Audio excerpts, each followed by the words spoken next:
This is Sunrise on News Radio 880 KCMX.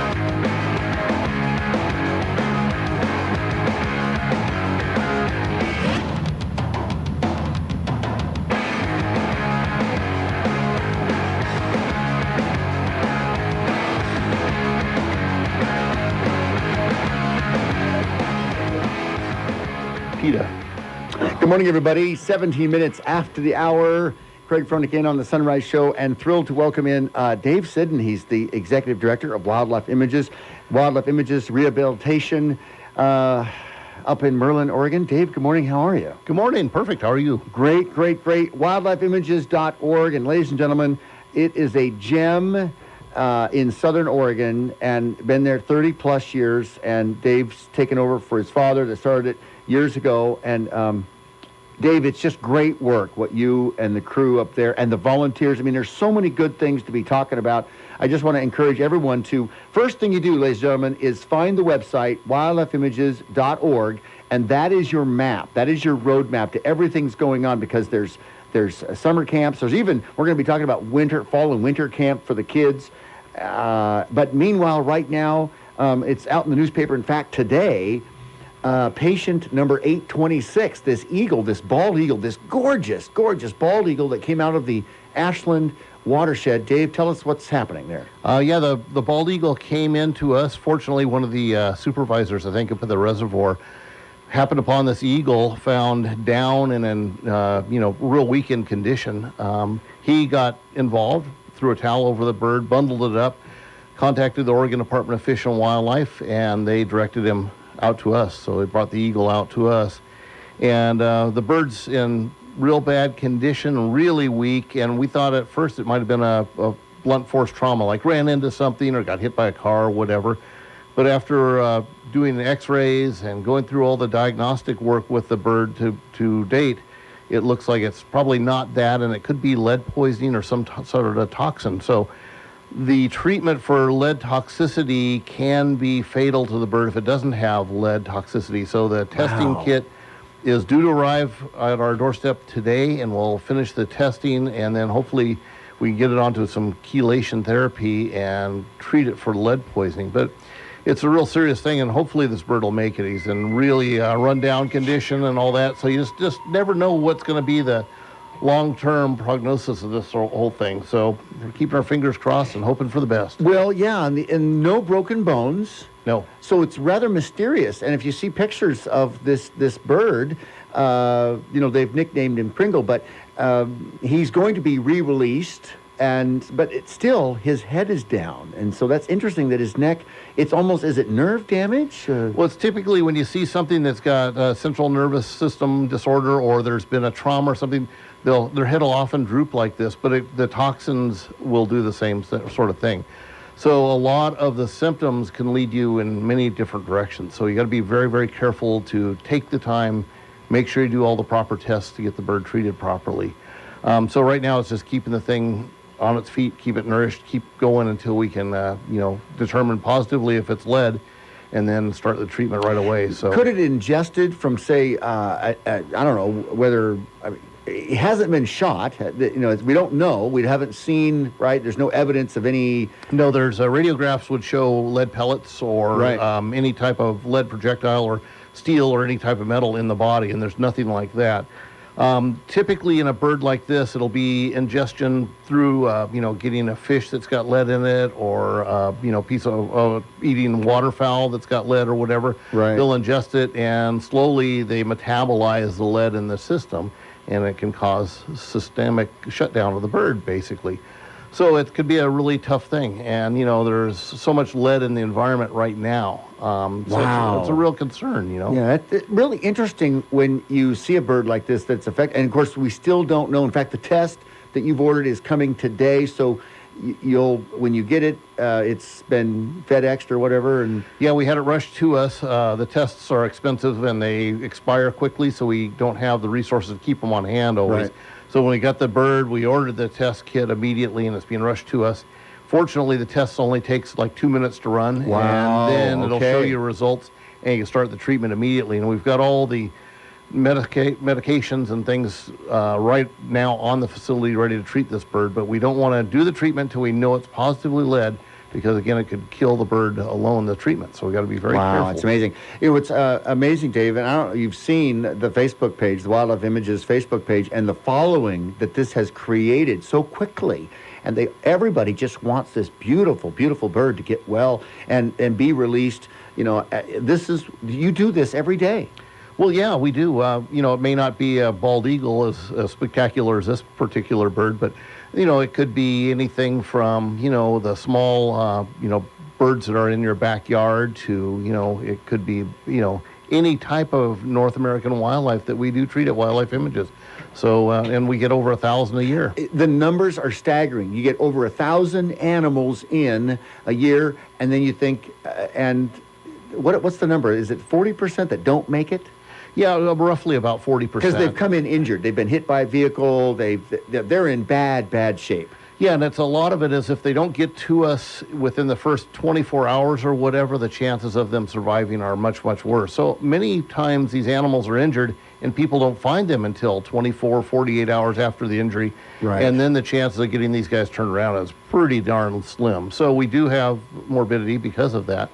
But, our survival rate is much greater than the national average for other rehabilitation centers. And we handle a broader spectrum of animals, bigger animals and more types of animals in most places. Well, and that's what makes Wildlife Images such a special place, is that not only great volunteers, we want to talk about that when we come back after the break, but also the ability to handle so many different types. You're not limited to just birds of prey or reptiles or mammals. You handle it all. Absolutely, yeah. Whew. So we take even reptiles. That's amazing. We've got Dave Siddon Jr. in with us, ladies and gentlemen. He's the executive director of Wildlife Images. We're going to continue after this break. WildlifeImages.org. And, of course, we're talking about the eagle that was found in the Ashland watershed, patient number 826.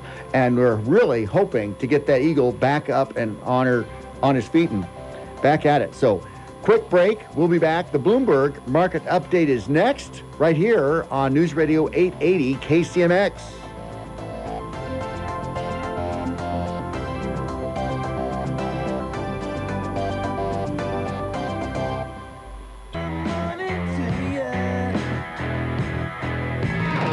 Now, back to Sunrise on News Radio 880 KCMX.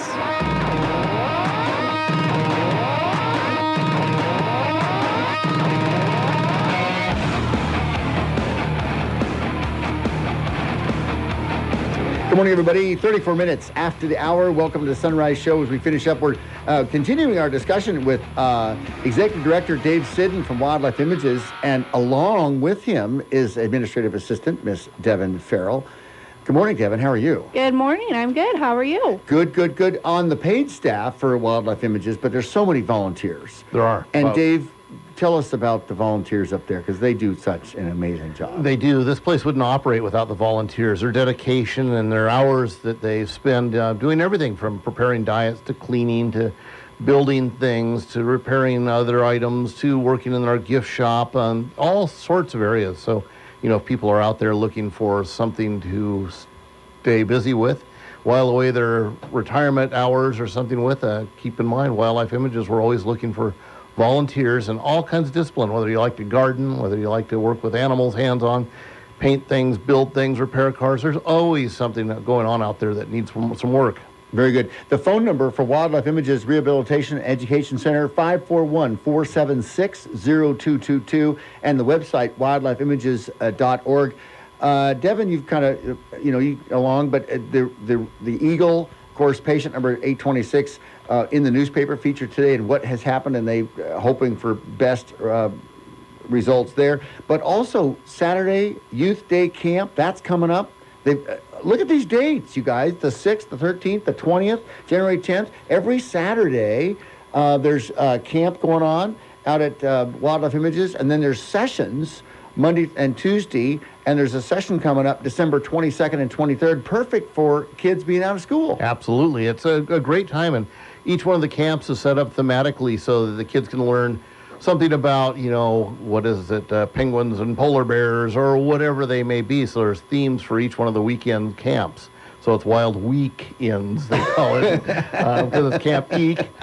So it's a really great opportunity for the kids, and a lot of the kids get a chance to get kind of hands-on with the animals. The animals will come in and visit them in the setting, whatever they may be in. So you might get a visit with a wolf. And there's it's different prices, but you save $5 off if you're a membership. Right. What's an annual membership? Well, there's membership starts at different levels, so it goes down to, I think, a senior level is like $25, and it goes up to corporate levels and all sorts of things. So there's a membership for anybody at any walk of life, and then of course we've got a kind of a BOGO going now too. So if kids are interested in joining the camp, they can bring a friend along for free. So if they do that between now and December 31st, they can join the camp and bring a friend, and it costs nothing for the extra friend to come along. So it's a good opportunity. This is fantastic. Like I said, the best thing you can do is pass on, either check out the website, wildlifeimages.org, or pass it on to a friend, or send it, or even they've got links, the Facebook link on there, and it's just rich with information, especially for families and kids and that kind of stuff, and open year-round. And no funding comes from the state or the federal government. No, we have to generate all the funds to patch up and get these animals back in the wild all on our own. So it's a labor of love, certainly, and it's expensive. Animals, we have to pay vet bills. We have to do all that sort of thing. We don't have a vet on staff, so we use local vets, but they help us as much as they can, but we still have vet bills, medicine bills, food bills, power bills, insurance, and all that sort of thing. And it keeps getting bigger and bigger every year. It's amazing, Dave, what goes on out there and how much good is being done with these animals. And Devin, you've got to be amazed at the healing and the animals and the love that these people have out there and everything that you're busy with. I mean, meeting with kids and families and things like that. It is absolutely incredible. It's such a fulfilling place to be, to not only work at, but even volunteer. It's incredible. Yeah, it is a gem of Southern Oregon, ladies and gentlemen. I would encourage, it's out by Merlin. You kind of take the, Lower River Road. It's the Merlin exit. Right. Off of Interstate 5. Exit 61. Yep, exit 61, then cruise through, and you get to Merlin, and then hang that Lower River Road. Is it that left It is turn? a left-hand turn. Yep. Right. And then you go out 4.6 miles. I think that's about right. Yeah. And it's right there. Anyway, a beautiful set amongst the trees, and of course, grizzly bears. They're kind of my fave. Yeah. Now, hibernation. We don't really have a true hibernation here. We don't get cold enough. Typically, a grizzly bear, is found in a lot more northern latitudes, right, where it gets colder. Our black bears and grizzly bears will get a little lethargic during the winter. We cut their food back, so they kind of get in, and they'll get into their boxes or their homes for a couple days at a time, but then they'll range out and wander around looking for some grub. So ours really don't go into a real true hibernation where we are.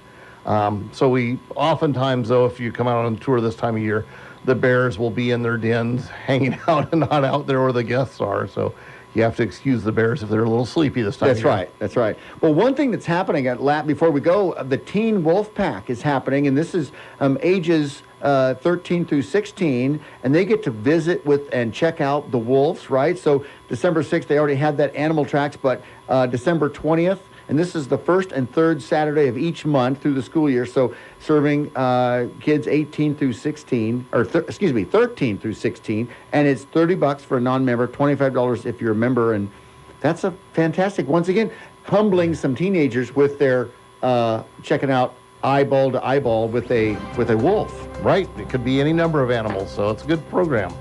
Dave, thank you so much for coming in this morning, and high hopes for patient number 826. And just good luck with everything. And we'll talk more, and maybe a critter next time. I'll look forward to it. All right. Devin, thanks for coming in as well. Thank you. Ladies and gentlemen, Dave Siddon, the Executive Director for Wildlife Images, and Devin Farrell, the Administration Assistant out there at Wildlife Images. I'll tell you, do yourself a favor. Best thing you've done all day, go to wildlifeimages.org and check that website out. You won't regret it. We'll be back. More on the Sunrise Show after this quick break. News Radio 880 KCMX.